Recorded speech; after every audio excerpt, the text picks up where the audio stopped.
In early 2026, Kanye did something almost no major celebrity has done in the modern era. He publicly, formally, and unmistakably apologized, using one of the most traditional, permanent platforms possible. In early 2025, I fell into a 4-month-long manic episode of psychotic, paranoid, and impulsive behavior that destroyed my life. I write today simply to ask for your patience and understanding as I find my way home.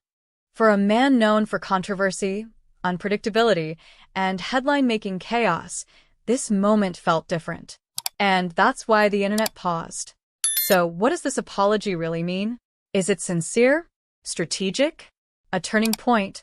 Or just another chapter? And more importantly, what can we learn from it in a culture obsessed with canceling, clapping back, and never backing down? We've seen celebrity apologies before. Plenty of them. Usually they follow a familiar formula. A vague, "I'm sorry if anyone was offended," blame shifted to misunderstandings. Comments disabled. PR-approved language that says everything and nothing at the same time. Ye's Wall Street Journal ad broke that pattern in a few surprising ways. The medium was the message. Choosing the Wall Street Journal wasn't accidental. This isn't a platform built for virality. It's built for credibility, permanence, and seriousness. You don't casually take out an ad there. You commit to it. Printed apologies can't be deleted. They don't disappear in 24 hours like a story. They don't get buried by an algorithm. They sit there, unchanging, like a historical record. And that alone signals intention. One of the most striking parts of Ye's statement was his willingness to name the issue, without turning it into an excuse. He acknowledged a manic episode, psychotic and paranoid behavior, actions that were impulsive, and most importantly, that they destroyed his life. Mental health explanations often make people uncomfortable. Why? Because they force us to hold two truths at once. Someone can be struggling deeply. Their actions can still hurt others and require accountability.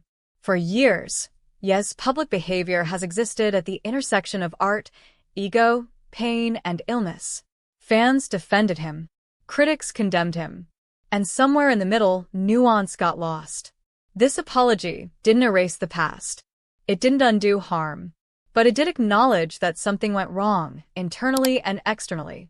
And that raises a powerful question for all of us. Do we actually believe in growth, or do we just say we do? We love redemption arcs in movies. But in real life, we're far less forgiving. So what happens when someone actually tries to step back, slow down, and say, "I messed up"? Growth rarely happens on a neat schedule. Sometimes it comes after silence. Sometimes after consequences. Sometimes after losing more than you ever thought you could. And Ye's line, "As I find my way home," suggests a journey, not a destination. That phrase alone sparked conversation. Home to what? Stability? Family? Creativity? Himself? And maybe that ambiguity is intentional. Because the next step isn't about words anymore. It's about actions. Ye's apology opened the door, but it didn't walk through it yet. If this apology is followed by sustained change, it could mark one of the most meaningful pivots in modern celebrity culture. But if it isn't, well, the internet has a long memory. Why this could be a turning point if we let it be. This moment isn't just about Ye. It's about how we respond to apologies, how we talk about mental health, how we define redemption, how much space we allow people to change. Will Ye's future actions align with his words, or will this apology become just another footnote? Only time will answer that. Ye's apology isn't perfect. It doesn't satisfy everyone, and it doesn't erase the past. But it does something important. It starts a conversation about responsibility, recovery, and what comes next. And sometimes, that first step is the hardest one of all. Do you believe in public redemption? Was Ye's apology sincere or strategic? And what does real accountability look like to you? Drop your thoughts in the comments, share this article with someone who loves deep conversations, and let's talk, not cancel, our way toward understanding.